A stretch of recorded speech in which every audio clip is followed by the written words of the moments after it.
reading Surah Ikhlas. A'udhu billahi minash shaitanir rajim. Bismillahir rahmanir rahim.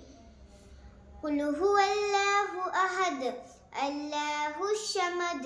Lam yalid wa lam yulad wa lam yakul lahu kufuwan ahad. I am reading Durud Ibrahim.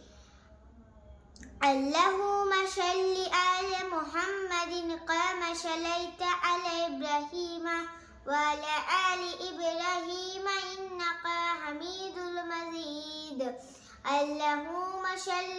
اللهم بارك على محمد كما باركت على إبراهيم وعلى آل إبراهيم إنك حميد مجيد. My video, share and like. Assalamu alaikum.